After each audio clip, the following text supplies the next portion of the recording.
안녕하세요. 더 넘치는 교회 믿음의 가족 여러분, 1월 30일 금요일 아침입니다. 오늘도 하나님의 말씀을 묵상하는 이 귀한 새벽 성찬, 말씀 가운데 임재하여 주시는 하나님과의 깊은 만남의 자리에 나오신 여러분들을 사랑하고 축복합니다. 오늘은 여러분들과 함께 창세기 21장 1절에서 21절까지의 말씀을 함께 묵상하도록 하시겠습니다. 오늘도 여러분들께서 먼저 오늘 본문의 말씀을 개인적으로 읽어 주시기를 바랍니다.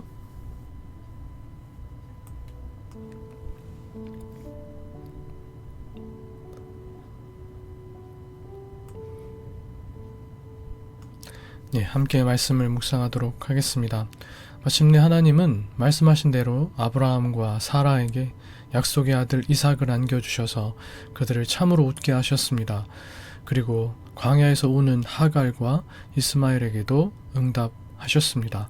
이와 같은 내용을 가진 오늘 본문의 말씀, 매일 성경 순에 있는 성경 이해를 중심으로 함께 오늘 본문의 말씀 전체를 내용을 한번 파악해 보도록 하겠습니다.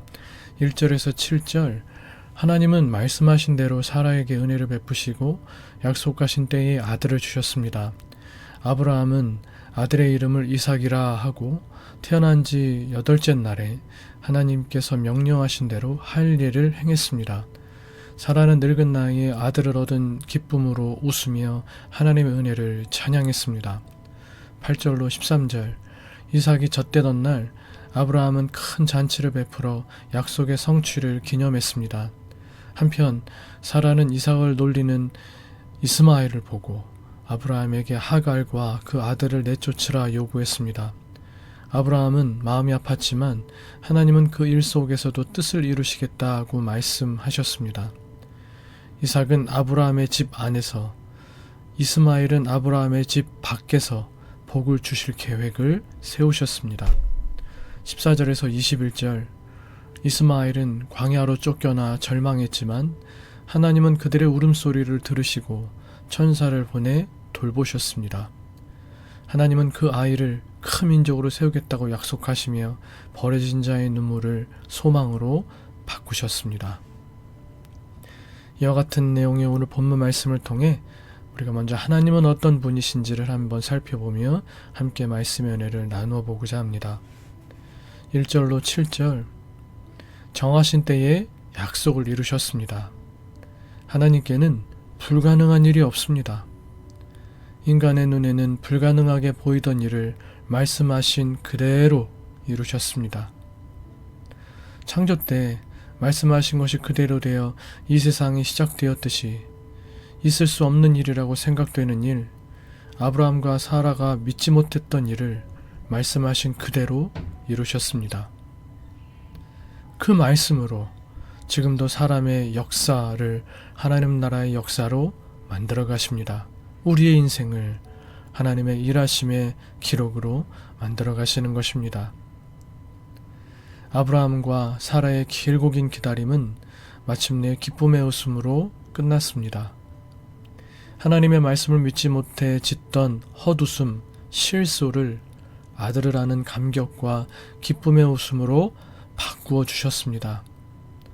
사라의 고백처럼 하나님은 이 역사를 듣고 믿는 모든 사람을 활짝 웃게 하실 것입니다. 하나님의 구원은 우리에게 진정한 웃음을 되찾아 주시는 은혜입니다. 성경에서의 구원은 우리 영혼의 구원만이 아니라 우리를 힘들고 고통스럽게 하는 모든 문제로부터 자유함과 평강을 얻게 되는 것을 의미합니다. 아브라함과 사라는 언약의 아들이 태어나지 않음으로 인한 근심과 걱정 속에 있었지만 불가능한 일을 가능케 하신 하나님의 능력으로 이삭이 태어남으로 말미암아 구원받은 것입니다. 마찬가지로 불가능한 일을 가능케 하시는 전능하신 하나님의 일하심이 이 아침, 오늘 하루 여러분 모두에게 역사되어 여러분들을 힘들게 하고 고통스럽게 하는 모든 묶임과 속박으로부터 자유케 되므로 하나님 주시는 기쁨의 웃음을 되찾게 되시기를 축복합니다. 그 모든 묶임과 속박으로부터 자유케 되는 구원을 누리실 수 있게 되기를 축복합니다. 그리고 예수님의 죽으심과 부활하심을 통해 예수님을 믿는 사람들을 환하게 웃게 하시는 복음의 기쁨, 예수님을 믿는 사람들에게 주신 영원한 구원의 기쁨을 회복하게 되시기를 주님의 이름으로 축복해 드리겠습니다. 사랑하는 믿음의 가족 여러분, 하나님을 우리 생각으로 제한하지 맙시다. 하나님은 무슨 일이든 하실 수 있으며 하나님의 말씀은 반드시 역사가 됩니다. 여기서 역사는 히스토리가 아니라 하나님의 일하심, God's work라는 뜻입니다. 하나님의 말씀은 반드시 하나님께서 일하심으로 실현된다는 것입니다. 하나님의 약속은 반드시 실현됩니다. 현실이 막막해 보이고 소망이 사라진 것처럼 보일 때도 하나님의 약속은 여전히 유효합니다. 그러니 기다림 속에서 믿음을 잃지 맙시다. 하나님의 약속은 우리의 계산보다, 우리의 기대보다 늦을 수는 있지만 어김없이 이루어집니다. 그때가 최선의 때입니다. 최고의 때입니다. 하나님의 때이기 때문입니다. 그러므로 약속하신 하나님께서 약속하신 때를 믿고 오늘도 묵묵히 삶의 자리를 지키어 나아가시는 저 여러분 다 되실 수 있기를 간절히 소망합니다. 8절로 12절, 하나님의 약속을 따라 낳은 이삭만을 아브라함의 씨로 언약을 이어갈 상속자로 인정하십니다. 이스마엘은 아브라함과 사라가 하나님의 약속을 기다리지 못하고 다른 방법으로 얻었기에 언약의 자손으로 인정하지 않으십니다. 언약 성취의 웃음, 이삭을 조롱의 웃음, 놀림으로 대하는 이스마엘의 모습은 그가 언약에 속한 자가 아님을 드러냅니다. 언약의 계승자가 되는 일은 사람의 의지나 노력에 달려있지 않습니다. 오직 하나님께서 주권적으로 결정하시고 독자적으로 이루십니다. 참으로 감사한 것은 저와 여러분 우리는 모두 하나님의 이 주권적인 결정 속에 예수 그리스도를 통하여 언약의 계승자가 되었다 하는 것입니다. 믿으시기 바랍니다. 아멘 하실 수 있기를 바랍니다. 예수 그리스도 안에서 함께 언약의 계승자, 약속의 상속자가 된 여러분들을 축복합니다. 13절에서 21절, 아브라함과 사라에게 웃음을 주실 뿐 아니라 광야에서 우는 하갈과 이스마엘의 호소에도 하나님은 응답하셨습니다. 버림받고 밀려난 이들의 고통을 외면하지 않으신 것입니다. 그리고 이스마엘을 언약의 자손으로 인정하지는 않으셨지만 그가 큰 민족을 이룰 것이라는 이전의 약속을 반복하십니다. 그리고 성취하십니다. 하나님은 애굽으로 떠나는 하갈과 이스마엘의 목마름을 해결해 주시고 이스마엘의 성장 기간에도 내내 함께 하셔서 한 민족으로 자라게 하신 자비의 아버지이십니다. 언약 백성을 형성하는 과정에서 이스마엘이 제외되었지만 하나님의 은혜에서 배제된 것은 아니었습니다. 하나님의 계획은 모든 이방인도 그리스도 안에서 하나님의 백성이 되는 것입니다. 이 계획을 이루시기 위하여 하나님은 이 땅에 교회를 세우셨고 교회를 통해 모든 인류를 은혜로 보살피고 계신 것입니다. 또한 오늘 본문 말씀을 통해 우리가 내게 주시는 교훈은 무엇인가를 살펴보며 함께 말씀의 은혜를 나눠보겠습니다. 3절로 4절, 아브라함은 하나님의 말씀대로 아들의 이름을 이삭이라고 짓고 이삭이 태어난 지 8해 만에 할례를 행했습니다.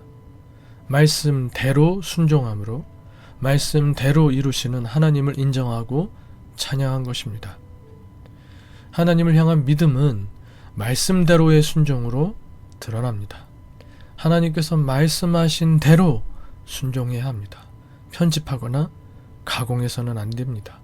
내 뜻, 내 상황, 내 감정 이런 것들에 의해서 하나님 말씀을 재단하고 깎고 바꾸고 해서는 안 됩니다. 말씀하신 그대로 순종해야 합니다. 그럴 때 말씀하신 대로 약속하신 하나님의 은혜와 복이 우리에게 임하게 될 것입니다. 10절로 14절 손쉬움과 조급함을 추구하다 편법을 동원한 아브라함의 불순종은 기쁨의 순간에도 그에게 아픔을 가져다 주었습니다. 이삭만큼이나 귀한 아들 이스마엘을 떠나보내는 고통스러운 순종을 해야 했기 때문입니다. 황량한 브엘세바 광야로 사막으로 자식과 첩을 내보내는 것은 아브라함에게는 자식을 죽음의 위험으로 내모는 것과 같은 고통이었습니다. 이삭이 언약의 자손이어서 참으로 귀하고 귀하였지만 그렇다 해서 아브라함이 이스마엘을 귀하게 여기지 않은 것이 아닌 것입니다. 이스마엘도 역시 아브라함에게는 귀하고 사랑스러운 아들이었습니다. 그런 이스마엘을 내모는 것은 너무나도 큰 고통이었다는 것입니다. 하나님 앞에서 범한 불순종은 때로 우리에게 이런 고통스러운 순종으로 찾아올 때가 있습니다. 회개에 합당한 열매를 고통스럽지만 맺어야 할 때가 있습니다. 그저 회개 기도를 드렸다고 해서 그 이후로 그런 삶을 다시는 살지 않았다 해서 그 죄로 인하여 맺어진 열매에 대한 책임이 사라지는 것은 아닙니다. 삭개오의 회개를 잘 아실 것입니다. 예수님을 만나고 나서 철저히 회개한 삭개오는 자기 소유의 절반을 가난한 자들에게 돌려주겠다고, 또 자신도 모르게 남의 것을 토색한 일이 있었으면 4배로 배상하겠다고 약속합니다. 그리고 그는 그렇게 행하였습니다. 회개에 합당한 열매를 맺었습니다. 아브라함에게 있어서 사랑하는 아들 이스마엘을 떠나보내는 일은 바로 그것과 같은 일이었습니다. 아니, 더 큰 고통을 요구하는 순종, 맺어야 할 회개에 합당한 열매였습니다. 사람은 누구나 잘못을 저지를 수 있습니다. 실수하지 않고 흠결 없이 세상을 살아가는 사람은 아무도 없습니다. 문제는 삭개오처럼 철저히 회개하고 과거의 잘못을 회복시키는 일, 자신이 저지른 잘못에 대한 책임을 지는 일을 하지 않으려 한다는 것입니다. 삭개오처럼 4배의 배상은 둘째치고 원상복귀라도 시킬 생각을 하지 않는다는 것입니다. 하나님께서 때로 우리에게 이런 고통스러운 순종을 요구하실 때 아브라함이 이스마엘을 떠나보내는 아픔 속에서도 하나님의 언약을 신뢰하고 순종했던 것처럼 내 방법과 욕심을 내려놓고 약속의 말씀에 순종하는 삶을 살아야 합니다. 회피가 아니라 이 또한 순종함으로 하나님의 의를 이룰 수 있어야 합니다. 그 순종으로 하나님과의 언약에 대한 책임을 다하게 됩니다. 우리는 드디어 여호와 하나님 앞에 온전해집니다. 성결해집니다. 거룩의 길로 나아가게 됩니다. 사랑하는 믿음의 가족 여러분, 오늘 본문의 말씀은 참으로 우리에게 기쁨도 또 하나님의 약속의 실현이라는 감동도 느끼게 하지만 다시금 우리의 삶을 뒤돌아보게 하는 아픔도 느끼게 합니다. 이 말씀을 여러분 묵상하시면서 우리가 이 말씀 가운데 하나님께서 우리에게 주시는, 나에게 개인적으로 주시는 귀한 말씀의 의미들 앞에 하나님 앞에 기쁨, 감사로 인한 기도, 또 회개의 기도, 회개 합당한 열매를 맺겠노라는 다짐의 기도, 그 책임을 또 잘 받아들일 수 있는 실천이 우리 모두에게 있게 되시기를 주님의 이름으로 축복해 드리겠습니다. 함께 기도하실 때 말씀드린 이와 같은 내용으로 오늘 이 아침 하나님 앞에 기도하실 수 있기를 바라고, 또한 늘 우리가 기도하는 것처럼 교회를 위해서, 믿음의 가족 서로를 위하여서, 부족한 저를 위해서 여러분들의 개인적인 기도 제목들에서 기도하시다가 자유롭게 일상을 시작하실 수 있는 이 아침 되시기를 바라겠습니다. 함께 기도하시겠습니다.